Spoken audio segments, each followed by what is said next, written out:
সপ্তাহে একটি দিন মাত্র বাড়ি আসি, কাছে যাবার জন্যে। একবারে খ্যাক খ্যাক খ্যাক খ্যাক খ্যাক খ্যাক খ্যাক খ্যাক। বিদেশে জন্মালে অস্কার পেতেন তুলসী চক্রবর্তী, বলেছিলেন সত্যজিৎ রায়। তুলসী চক্রবর্তী যদি মার্কিন যুক্তরাষ্ট্রে জন্মগ্রহণ করতেন তাহলে অভিনয় দক্ষতার জন্য তিনি অস্কার পেতেন, এমনটাই মনে করতেন চিত্র পরিচালক সত্যজিৎ রায়। কিন্তু হায়, দারিদ্র্যের মধ্যে দিয়েই জীবনের শেষ দিন পর্যন্ত কাটিয়ে দিলেন তুলসী চক্রবর্তী। অভিনয়ের গুণে যে কোনো চরিত্রকে জীবন্ত করে তুলতে পারতেন তুলসী চক্রবর্তী। ভালো গাইতে পারতেন, নাচেও দক্ষতা ছিল তাঁর। তবলা এবং নানান বাজনায় ছিলেন পারদর্শী। এগুলির সঙ্গে যোগ হয়েছিল অভিনয়ের সাবলীলতা। ব্যক্তিগত জীবনে অত্যন্ত বিনয়ী এই মানুষটি রূপলী পর্দায় তাক লাগিয়ে দিতে পারতেন দর্শকদের। ছোটবেলা কেটেছিল কাকার কাছে। কাকা প্রসাদ চক্রবর্তীর অর্কেস্ট্রার ছিল। তিনি স্টার থিয়েটারে কাজ করতেন। কাকার সঙ্গে থিয়েটারে যেতেন তুলসী। তখনই তার মধ্যে অভিনয়ের প্রাথমিক আগ্রহ জেগেছিল। কর্মজীবনে অনেক রকম পেশার অভিজ্ঞতা হয়েছিল তাঁর। মদের দোকানে বয়ের কাজ করেছেন, সার্কাসে জোকারও ছিলেন, ছাপাখানায় কম্পোজিটারের দায়িত্ব সামলেছেন। এমন সময় একটা থিয়েটারের হ্যান্ডবিল নজরে পড়ে তাঁর। অভিনয়ের প্রতি সুপ্ত আকাঙ্ক্ষা জেগে ওঠে।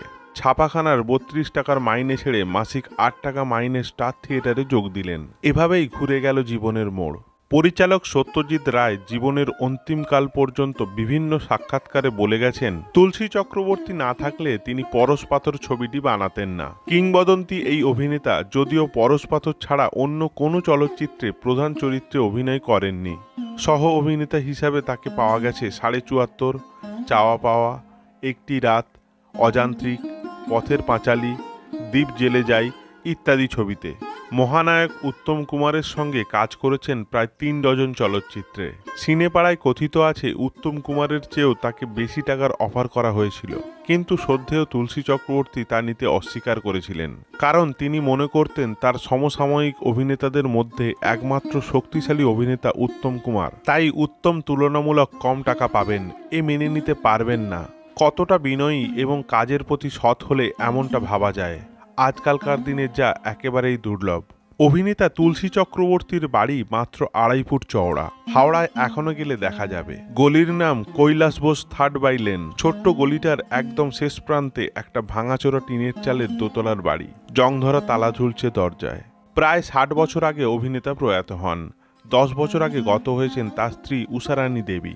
তারা নিঃসন্তান। সেই থেকেই এই বাড়ি পরিত্যক্ত অবস্থায় পড়ে আছে। সালটা 1953। কই কোথায় গেলে গো, এই সংলাপ তখনকার দিনে ছড়িয়ে পড়েছিল বাংলার প্রতিটি ঘরে ঘরে।